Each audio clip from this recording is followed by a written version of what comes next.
Hello, it's good to know that you're there in our class today, and today's topic will be whole numbers. Whole numbers. When we are talking about the word whole numbers, what comes into mind? Okay, so I can ask you, what is an whole number? Alright, so tell me.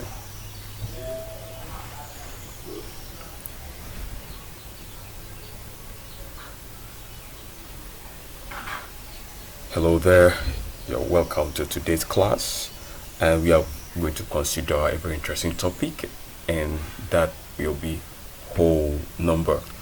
I can ask you, what is a whole number? What is a whole number?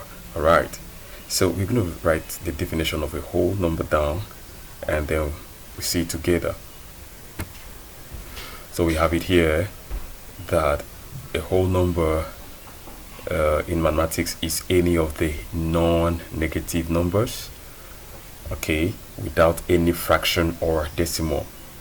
Yeah, and then all numbers include all natural numbers. So numbers like 0, 1, 2, 3, etc., they are what we call natural numbers. I want you to take something very important, that is non-negative numbers, and then fractions and decimal. So these three things are very important, because whole numbers does not include non-negative numbers. That's the first thing. Also, whole number does not include fractions. That's the second thing. And whole numbers are not decimals. All right, so let's also have this other one. Sorry about that. For us to they are numbers that starts from 0 and go infinitely. Infinitely here means it doesn't end. So when we start from 0, it keeps going infinitely. It does not end. It doesn't end. And I told you to take note of something. That the first one I told you to take note is this. Okay, non-negative numbers. Take note of that. Take notes of fractions, and take notes of decimals. These three things will help, because here we can see that they have no decimal points. It's still decimal. They have no decimal point, and they do not have fractions. They do not have fractions. Okay, so that is it. That is it on the definition of whole numbers. All right, so let's take some other examples. So if we want to look at the examples of whole numbers, example of whole numbers could be, let's write it here. Example of whole numbers could be, let's say you could have, that's too big, you could have 5. Okay, and let's have a comma here. We could have 100. Could have 100. We could have what? Okay, we could have 13. 13. Any natural number like this. These are examples of what? Of whole numbers without fraction, without decimals, and without non-negative numbers. So let us see some non-examples of whole numbers. Remember, the first one here is non-negative numbers. Okay, non-negative numbers, we said that it must not have it must be non-negative. Okay, so if we have -3, now my question is -3 here? Is this -3? That's what my question is. Is it a whole number? Okay, all right, let's wait. We're coming back to that.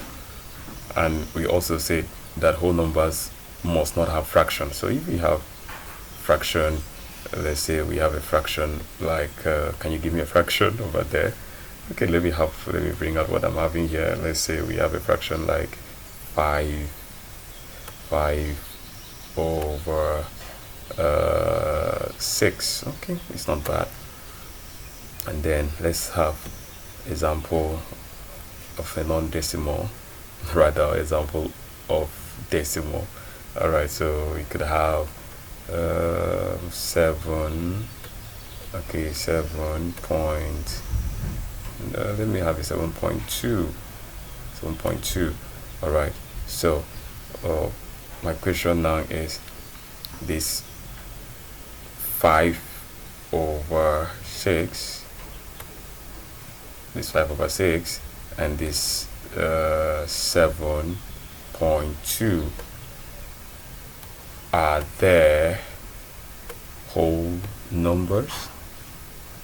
Looking at the definition of whole numbers, that they are whole numbers are only natural numbers without negative numbers, without fractions, and without decimal. So automatically this is not a whole number. Why? Because it is a negative number. And coming to 5 over 6, automatically 5 over 6 also is not a whole number. Why? Because it is in a fraction. Coming to this other one, 7.2, automatically 7.2 is not a whole number because it has a decimal. It is a decimal number. So that is it with that. All right, so we will still proceed. Okay, so quickly, having seen what whole numbers are, so let us see and let us look at development of number system. Development of number system. And we say here that there are many ancient ways of writing numbers, and part of which are, we have what we call the Hindu. Okay, so I like that we have what we call the Hindu Arabic system.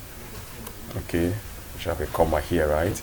And then we have the tally system, and then we have the Roman system, among so many others that we have in the world. The popular ones are the Hindu Arabic system, the tally system, the Roman system. These are the ones that are still available up till today. So many have gone into extinction. And then with this other one, the Roman system, is still in use up till today. I want to believe by now you know your Roman numerals, you know how you can write your 1, and that is what? I, right?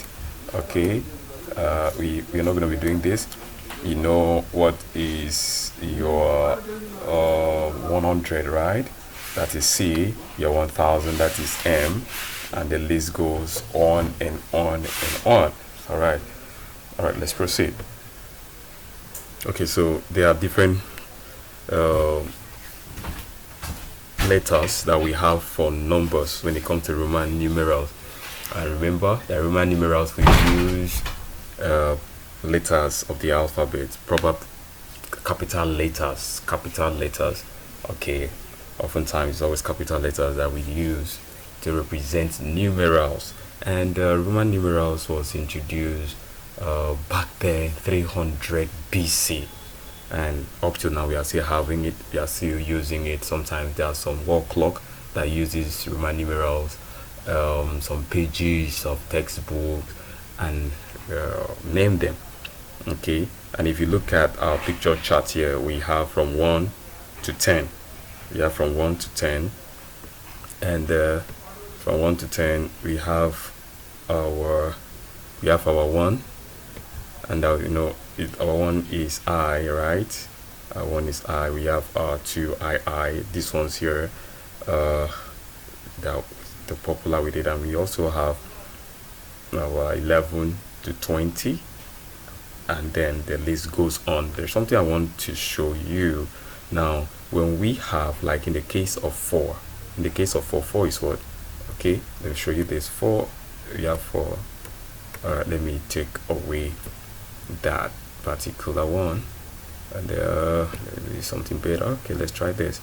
We have 4, and then 4, we know the 4 Roman numeral is equal to I and V.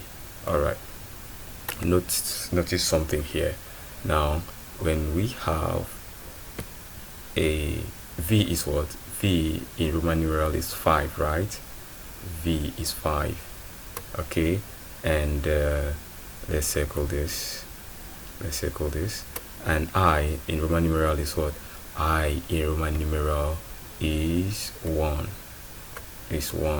Okay, so for us to have 5, we now subtract 1 from 5. But that gives us now 5 minus 1, and of course 5 minus 1 will give us what? 5 minus 1 will be equal to 4. So that is how we have this 4 here in Roman numeral by having IV. So what this means is when we have a smaller number before a bigger number, like here we have I before having V, a bigger number, it means we subtract the smaller number from the bigger number to be able to have what we are looking for. For example, 9.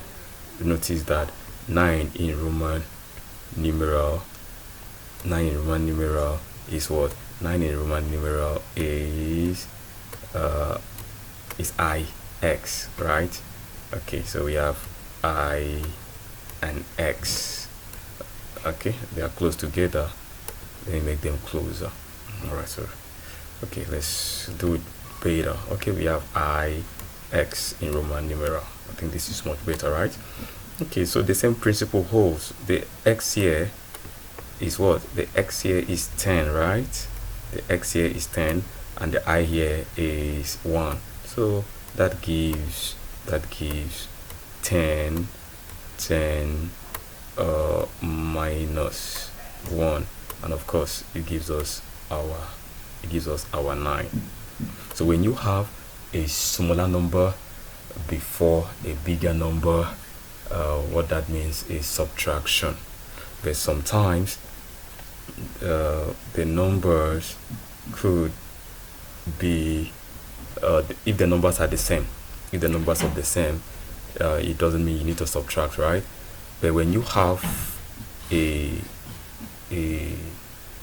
smaller number after a bigger number, it means addition. Okay, let's take an example of what I'm talking about. Okay, now for instance, we want to write 8. We want to write 8 in Roman. Okay, let's say we want to write 6 in Roman numeral, right?